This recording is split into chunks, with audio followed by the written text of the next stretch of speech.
نحمده ونصلي على رسوله الكريم أما بعد فأعوذ بالله من الشيطان الرجيم بسم الله الرحمن الرحيم إنما جزاء الذين يحاربون الله ورسوله ويسعون في الأرض فسادا أن يقتلوا أو يصلبوا أو تقطع أيديهم وأرجلهم من خلاف أو ينفوا من الأرض ذلك لهم خزي في الدنيا ولهم في الآخرة عذاب عظيم صدق اللہ العظیم۔ محترم سامعین، اسلام امن و سلامتی کا دین ہے جو فساد اور دہشت گردی کو مٹانے آیا ہے۔ دنیا میں اس وقت جو فساد بپا ہے اس کا علاج اسلام کے سوا کسی اور نظریے میں نہیں۔ بدقسمتی سے مغرب نے اسلام کو نشانہ بنایا ہے اور اس کے خلاف پروپیگنڈا شروع کر رکھا ہے۔ اس مہم کا جواب ضروری ہے، یہ جواب فکری بھی ہونا چاہیے اور عملی بھی۔ ذیل کے سطور میں ہم بدلائل یہ ثابت کرنے کی کوشش کریں گے کہ اسلام امن ہے اور کفر فساد و دہشت گردی ہے۔ اسلام عربی زبان کا لفظ ہے جس کا مادہ سین لام میم ہے۔ اس کے معنی اطاعت اور سپردگی ہے۔ اس کے ساتھ ساتھ اسلام کے معنی امن و سلامتی کے بھی ہے۔ لہذا مسلمان جہاں اطاعت الہی کا نمونہ ہے وہاں امن و سلامتی کا پیکر بھی ہے۔ حضور اکرم صلی اللہ علیہ وسلم سے مسلمان کی تعریف کے سلسلے میں جو کچھ منقول ہے ان سے یہ بھی یہی ثابت ہوتا ہے۔ قرآن مجید نے اس مادہ سے سلام اور سلام کے الفاظ امن، صلح اور آشتی کے معنوں میں استعمال کیے ہیں۔ مثلا فرمایا وَإِن جَنَحُوا لِلسَّلْمِ فَاجْنَحْ لَهَا وَتَوَكَّلْ عَلَى اللَّهِ إِنَّهُ هُوَ السَّمِيعُ الْعَلِيمُ۔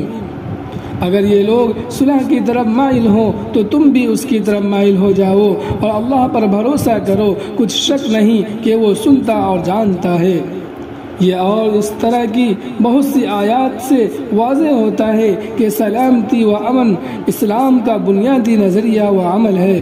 اسلام اللہ کی اطاعت و فرما برداری اور دنیا میں امن و سلامتی کا پیغام ہے۔ اسلام کے مقابلے میں کفر کو دیکھے تو وہ اول تو اللہ کی معصیت ہے، جیسا کہ سورہ مزمل، سورہ احزاب، سورہ زہر کی مختلف آیات سے واضح ہے۔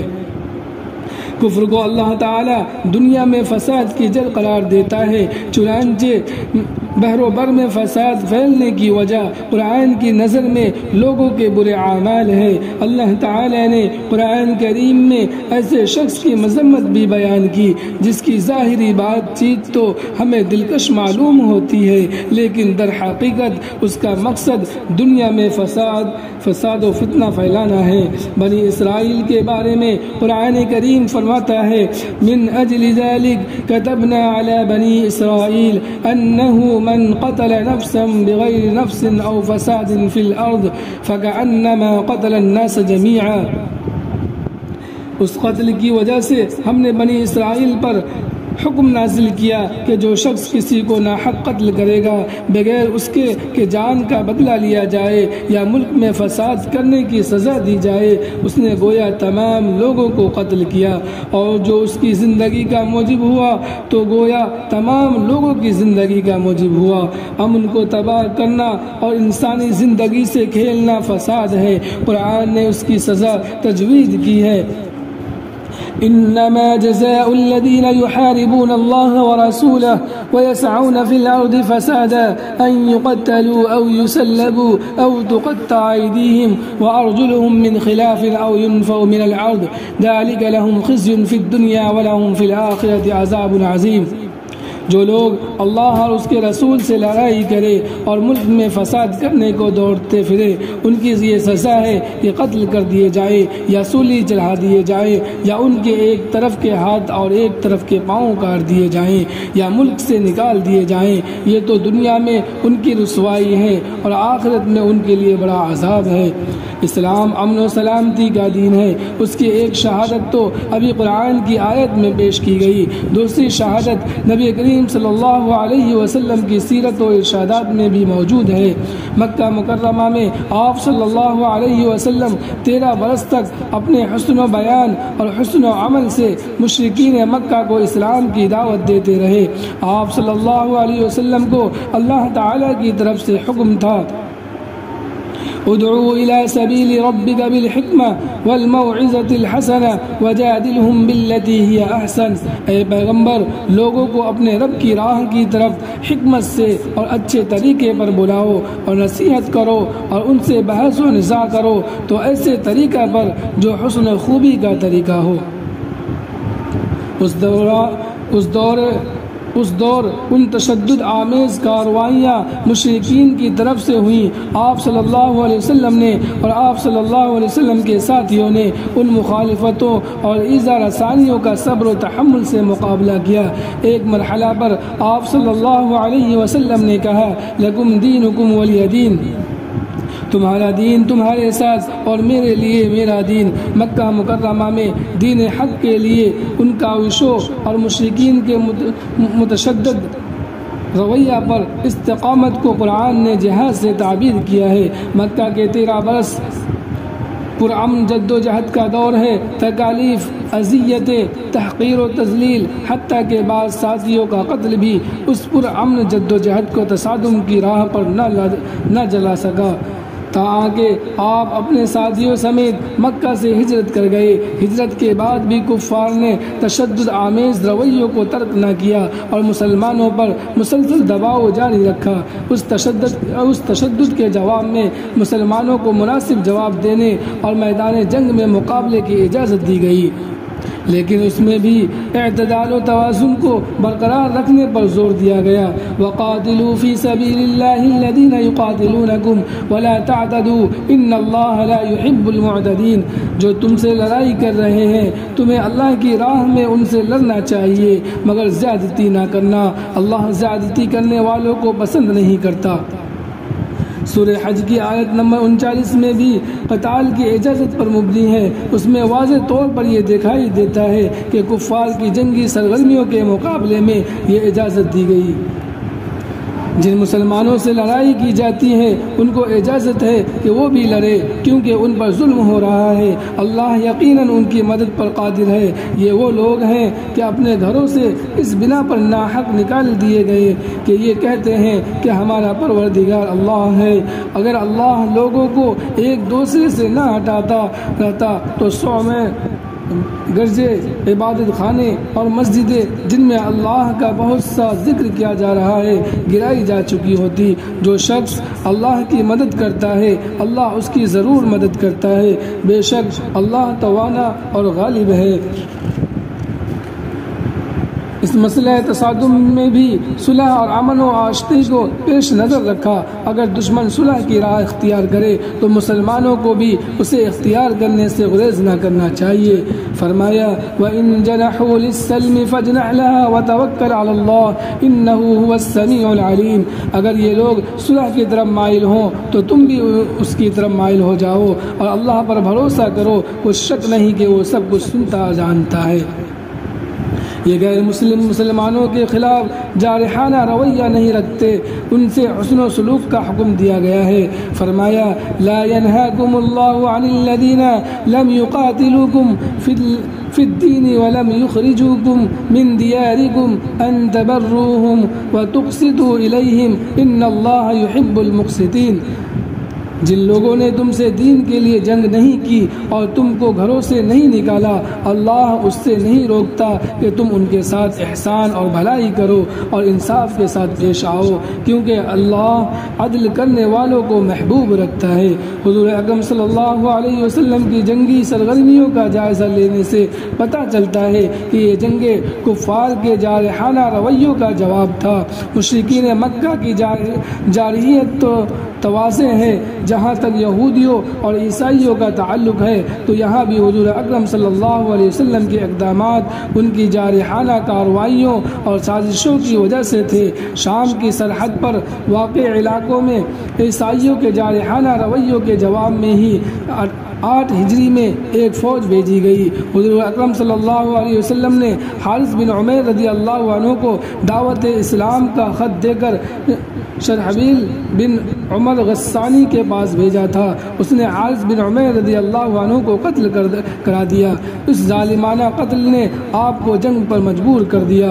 اس طرح آپ نے ایک فوج موتا بھیجی۔ اس واقعہ کو 1 سال بھی نہیں گزرا تھا کہ شام میں فوجیں جمع ہونے لگی اور مدینہ پر حملے کی خبریں پھیلنے لگی۔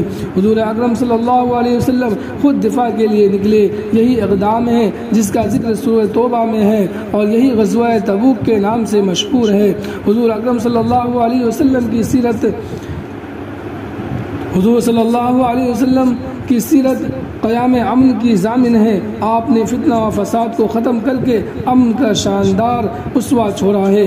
آپ نے امن کا جو نظام متعارف کرایا تھا اس کے بارے میں فرمایا، اللہ تعالیٰ تمہاری ایسی مدد کرنے والا اور عطا کرنے والا ہے کہ ایک حج نشین عورت مدینہ اور حرا کے درمیان یا اس سے بھی دور سے تنہا طویل سفر کرے گی اور اسے چوروں اور ڈاکوؤں کا کوئی خطرہ نہ ہوگا۔ آپ نے خطبہ حجۃ الوداع کے موقع پر فرمایا، بلا شبہ تمہارے خون، تمہارے اموال اور تمہاری عزتیں تمہارے آپس میں اسی طرح قابل احترام ہیں جیسے تمہارے یہ دن تمہارے اس شہر میں اس مہینے کے اندر۔ پھر آپ نے اسے بار بار دہرایا۔ مسلم اور مومن کی تعریف کرتے ہوئے فرمایا کہ اس سے کسی شخص کو نقصان نہیں پہنچتا اور وہ امن کا ضامن ہوتا ہے۔ امام ترمذی رحمۃ اللہ علیہ نے حضور اکرم صلی اللہ علیہ وسلم کا یہ ارشاد نقل کیا ہے۔ ابو ہریرہ رضی اللہ عنہ سے روایت ہے کہ رسول اللہ صلی اللہ علیہ وسلم نے فرمایا، مسلمان وہ ہے جس کی زبان اور ہاتھ سے مسلمان محفوظ ہیں، اور مومن وہ ہے جس سے لوگ اپنی جانوں مالوں کو مامون جانیں۔ یہ احادیث نمونے کے طور پر بیان کی گئی ہے، ورنہ کتاب اس مفہوم کی احادیث سے بھری پڑی ہے۔ جناب کے جانشینوں نے امن و سلامتی کے اس مشن کو جاری رکھا اور دنیا کو انوکھی مثالیں پیش کی۔ سیدنا ابو بکر صدیق رضی اللہ عنہ نے خلافت سنبھالنے کے بعد جو خطبہ دیا وہ اس مشن کے فروغ کی تابندہ مثال ہے۔ آپ نے کہا، لوگو، مجھے تمہارے معاملات کا نگران بنایا گیا ہے، حالانکہ میں تم سے بہتر نہیں ہوں، میں پیروی کرنے والا ہوں، جزد تراز نہیں ہوں۔ اگر میں ٹھیک طرح معاملات انجام دوں تو میری مدد کرو، اور اگر میں بے راہ روی اختیار کروں تو مجھے سیدھا کرو۔ تم میں سے جو قوی ہے وہ میرے نزدیک کمزور ہے جب تک میں اس سے حق وصول نہ کر لوں، اور جو تم میں سے سب سے کمزور ہے وہ میرے یہاں قوی ہے جب تک میں اسے اس کا حق نہ دلا دوں۔ سیدنا عمر رضی اللہ عنہ نے اپنی زندگی کے آخری لمحات میں جن اہم باتوں کی وصیت فرمائی ان میں ایک یہ بھی تھی، اپنے بعد میں آنے والے خلیفہ کو میں ان غیر مسلموں کے حق میں وصیت کرتا ہوں کہ ان کے ساتھ جو معاہدہ ہے پورا کیا جائے، اور ان کی جان و مال کی حفاظت کے لیے جنگ کی ضرورت پڑے تو اس سے بھی دریغ نہ کیا جائے، اور ان کی طاقت سے زیادہ ان پر بوجھ نہ ڈالا جائے۔ خلافت راشدہ جو حضور اکرم صلی اللہ علیہ وسلم کی صحیح جانشین تھی، ایسا پرامن ماحول تخلیق کرنے میں کامیاب ہوئی کہ اسے عالمی تاریخ میں مثالی حیثیت دی گئی۔ مشہور مغربی مورخ ڈاکٹر غسطاولی بان نے خلافت راشدہ کے بارے میں جن خیالات کا اظہار کیا وہ تاریخ کی شہادت ہے۔ لکھتا ہے، خلفائے راشدین جس ملکی خوش تدبیری کو کام میں لائے وہ ان کی شفاگیری اور اس فن حرب سے مافوق تھی جسے انہوں نے آسانی سے سیکھ لیا تھا۔ شروع ہی سے انہیں ایسی اقوام سے کام پڑا جن پر صالحہ سال سے مختلف حکومتوں نے نہایت بے رحمی سے ظلم کر رکھا تھا، اور اس مظلوم رعایا نے نہایت خوشی کے ساتھ ان نئے ملک گیروں کو قبول کر لیا جن کی حکومت میں انہیں بہت زیادہ آسائش تھی۔ مفتوح اقوام کا طریقہ عمل کیا ہونا چاہیے نہایت اور صریح طور پر مقرر کر دیا گیا، اور خلفائے اسلام نے ملکی اغراض کے مقابل میں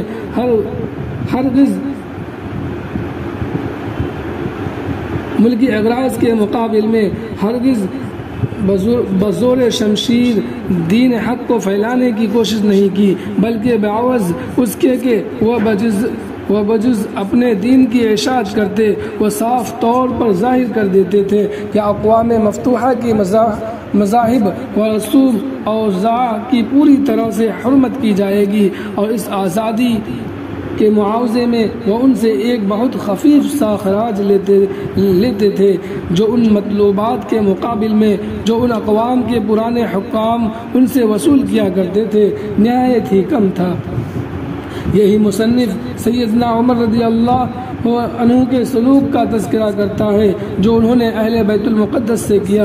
بیت المقدس کی فتح کے وقت حضرت عمر رضی اللہ عنہ کا اخلاق ہم پر ثابت کرتا ہے کہ ملک ویران اسلام اقوام مفتوحہ کے ساتھ کیا نرم سلوک کرتے تھے، اور یہ سلوک ان مدارات کے مقابل میں جو صلیبیوں نے اس شہر کے باشندوں سے کئی صدی بعد کی نہایت حیرت انگیز معلوم ہوتا ہے۔ اس وقت حضرت عمر رضی اللہ عنہ نے منادی کرا دی کہ میں ذمہ دار ہوں کہ باشندگان شہر کے مال اور ان کی عبادت گاہوں کی حرمت کی جائے گی، اور مسلمان عیسائی گرجوں میں نماز پڑھنے کی مجاز نہ ہوں گے۔ جو سلوک عمرو بن عاص رضی اللہ عنہ نے مصریوں کے ساتھ کیا وہ اس سے کم نہ تھا۔ اس نے باشندگان مصر سے وعدہ کیا کہ پوری مذہب کی آزادی، پورا انصاف، بلا رو رعایت اور جائیداد کی ملکیت کے پورے حقوق دیے جائیں گے، اور ان ظالمانہ اور غیر محدود مطالبوں کے عوض میں جو شہنشاہ یونان ان سے وصول کرتے تھے صرف ایک معمولی سالانہ جزیہ لیا جائے گا، جس کی مقدار فی کس 10 روپے تھی۔ خلفائے اسلام اپنے معاہدے پر کس قدر مضبوطی سے قائم تھے اور عام لوگوں سے کتنا عادلانہ رویہ اختیار کیا، اس کا اندازہ اسی مصنف کے الفاظ سے کریں۔ وہ لکھتا ہے اعمال اسلام اپنے عہدہ پر اس درجہ مستحکم رہے، اور انہوں نے اس رعایا کے ساتھ جو ہر روز شہنشاہ قسطنطنیہ کے عاملوں کے ہاتھوں سے انواع و اقسام کے مظالم سہا کرتی تھی، اس طرح کا عمدہ برتاؤ کیا کہ سارے ملک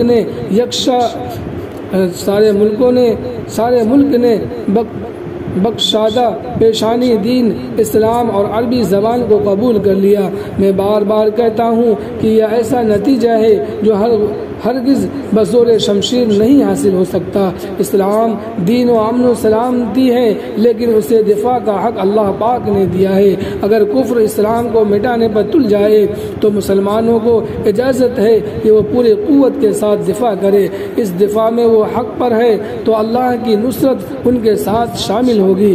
اس وقت مسلمان پوری دنیا میں مظلوم ہے۔ مختلف کافر قومیں مسلمانوں پر ٹوٹ پڑی ہے، ان کی بستیوں کو تباہ کیا جا رہا ہے، ان کے وسائل کو لوٹا جا رہا ہے، ان کے بچوں اور عورتوں کو مارا جا رہا ہے، ان کے جوانوں اور ان کے بوڑھوں کو قتل کیا جا رہا ہے، اور الٹا عالمی سطح پر ان کے خلاف دہشت گردی اور تشدد کا الزام لگایا جا رہا ہے تاکہ مسلمان دفاع نہ کر سکے اور کافروں کے مظالم کا شکار رہے۔ ایسے حالات میں مسلمانوں کے اہل علم کی ذمہ داری ہے کہ کافروں کی سازشوں کو بے نقاب کرے اور اسلام کے پیغام امن کو عام کرے۔ حقیقت یہ ہے کہ کفر و فساد ہے اور کافر قوموں نے ہمیشہ فساد برپا کرنے کی کوششیں کی ہیں۔ قرآن نے یہود و نصارہ کی سرگرمیوں کے بارے میں تبصرہ کرتے ہوئے کہا ہے وَأَلْقَيْنَا بَيْنَهُمُ الْعَدَاوَةَ وَالْبَغْضَاءَ إِلَى يَوْمِ الْقِيَامَةِ كُلَّمَا أَوْقَدُوا نَارًا لِلْحَرْبِ أَطْفَأَهَا اللَّهُ وَيَسْعَوْنَ فِي الْأَرْضِ فَسَادًا وَاللَّهُ لَا يُحِبُّ الْمُفْسِدِينَ۔ اور ہم نے ان میں باہم قیامت تک عداوت اور بغض ڈال دیا۔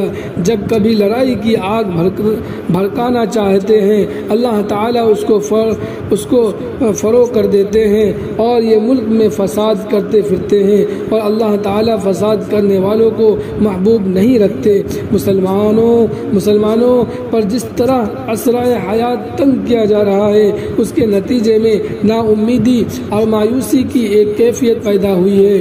مسلمانوں کے بعض نوجوانوں نے کفر کے اجتماعی تشدد کے جواب میں محدود اور انفرادی تشدد کی کارروائیاں شروع کی ہے۔ اس پر سارا مغرب چیخ اٹھا ہے اور اس انفرادی جوانی تشدد کو دہشت گردی کا نام دے کر مزید اجتماعی اور منظم دہشت گردی پر اتر آیا ہے۔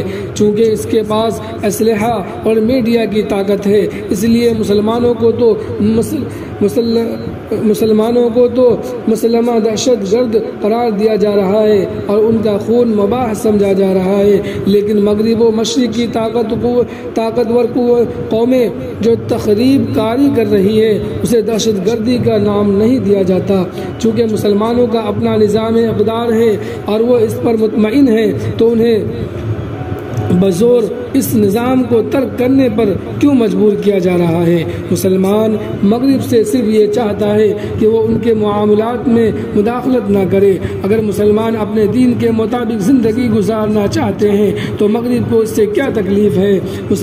مشکل یہ ہے کہ مغرب پوری دنیا کو اپنا کلچر دینے پر اصرار کر رہا ہے، اور جو شخص گروہ یا ملک ایسا کرنے میں پشو پیش کرتا ہے تو اس پر انتہا پسندی کا لیبل لگا کر اس کے خلاف طاقت کا استعمال کیا جا رہا ہے۔ یہی وہ فساد ہے جسے قرآن نے خشکی اور تری کا فساد قرار دیا ہے۔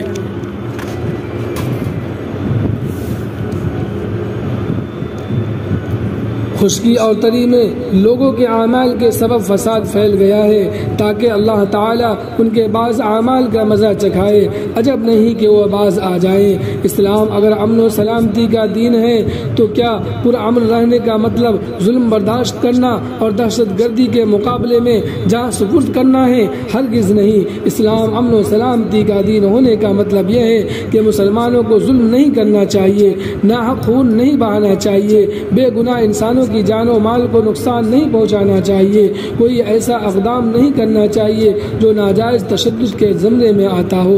جہاں تک ظالم کے ہاتھ کو روکنا اور دہشت گردی کا مقابلہ کرنے کا تعلق ہے تو امن و سلامتی کا یہ دین اس بات کی اجازت دیتا ہے کہ ظالم کا ہاتھ روک دیا جائے اور دہشت گردی کا مقابلہ کیا جائے۔ اسی کا نام جہاد ہے۔ اسلام کے جامع اور منصفانہ نظام پر عمل ہر دور کی ضرورت ہے۔ مسلمانوں کو چاہیے کہ وہ ہر قسم کے تشدد سے بچتے ہوئے اسلام کی امن و آشتی کی تعلیمات پر عمل کرے اور قرآن کے پیغام کو دنیا میں عام کرنے کی کوشش کرے۔ دعا ہے کہ اللہ تعالی تمام اہل ایمان کو صبر و استقامت اور اسلامی شریعت پر عمل کی توفیق عطا فرمائے۔ آمین۔ وآخر دعوانا الحمد للہ رب العالمین۔